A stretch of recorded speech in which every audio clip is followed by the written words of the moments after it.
There is a systematic way of hitting more blue focus attacks, getting parried less, and reading your opponents better. It's called hold checking, and you're gonna learn it in this video. Hold checking is about holding a blue focus attack to pressure your opponent and exploit their reaction.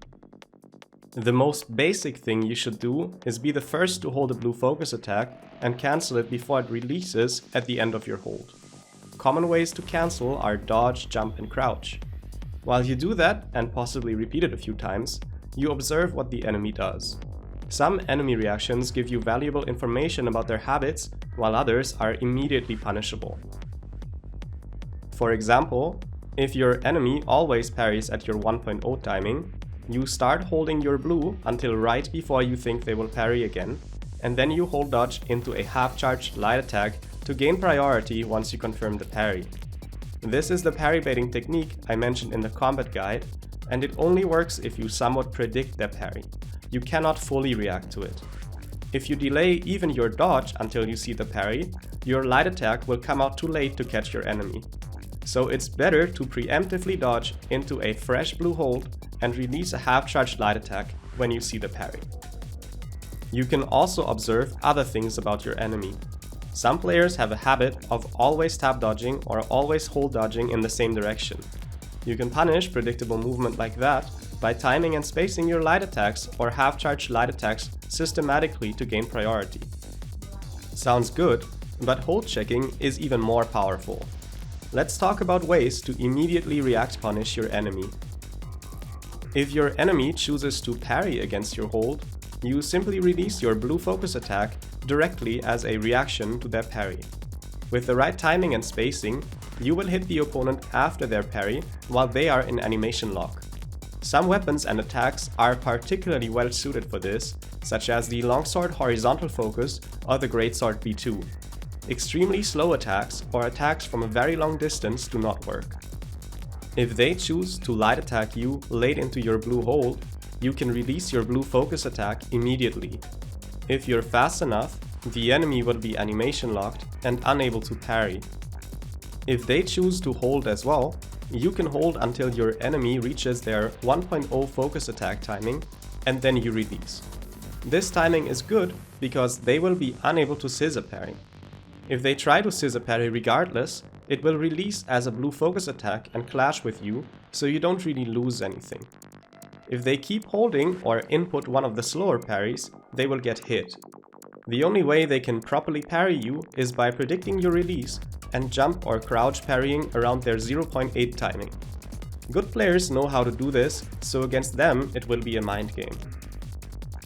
On a separate note, if you miss the release on your enemy's 1.0 timing and they don't parry against your hold, it might be a good idea not to release, but to tab dodge away and repeat the hold check. Likewise, if your enemy chooses to dodge against your hold, you can cancel your hold, reposition, and hold again. Try to be the first holding blue because it will force your enemy to react to you. You will reach the 1.0 focus attack timing before them, so they have to make one of the choices you just learned about to avoid getting hit. If they are the first to hold, the power situation is reversed and you are forced to make a choice that could be punished. By the way, hold checking is quite a beautiful name because you can interpret it in two ways and both perfectly describe the concept. First, you're holding a blue focus and checking how they react. Second, you're holding your opponent in check to trick them into doing something that will benefit you.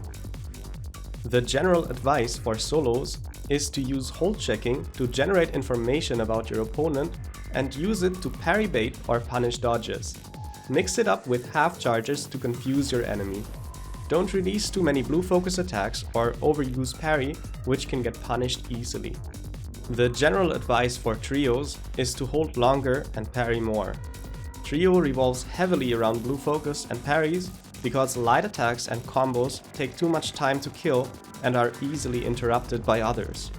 That's why knowing how to hold check and baiting your enemy into making react punishable choices is especially powerful in trios. Hold checking is strong but not uncounterable. Here are some ideas. Enemies are quite stationary when hold checking, so you can switch to your ranged weapon, shoot from a safe distance, and switch back to melee. At the start of the enemy hold, you can release a light attack into them and pre-input a tab dodge away from them. You can get in some cheap damage and make them lose patience, so they get pressured into making more risky moves. Be careful not to light attack them too late into their hold, or they can simply release on you. Be wary of enemy half charge, which may catch you with perfect timing. Light attack into hold dodge into parry can also work. Some enemies don't expect to get parried so quickly after your dodge, so you can use this if you're confident about their release timing. This works even better on dagger due to dagger dash. You can also light attack and hold dodge behind them as they release a 1.0 to light attack stagger them afterwards. This works well against some weapons such as katana or longsword. However, if the enemy releases at 1.2, you will get hit.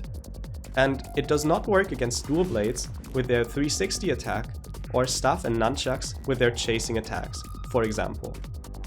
If the enemy is holding blue on greatsword, you can light attack to trigger their stone form and tab dodge into parry or hold dodge to hit them in the back. Abilities also matter. For example, if you hold check to trick Tianhai or Tarka into parry, it may not be safe to release a blue. Tianhai can parry bell and Tarka can F1 after parrying, and both will punish you hard. Combo breaker F skills won't punish you, but they will give the enemy an escape. And Takeda F can of course punish your blue in various situations. Try to always track enemy abilities and their cooldowns. Make sure to integrate hold checking into your gameplay. If you enjoyed this video, please leave a like and subscribe for more. You are very welcome to leave a comment or question. See you next time.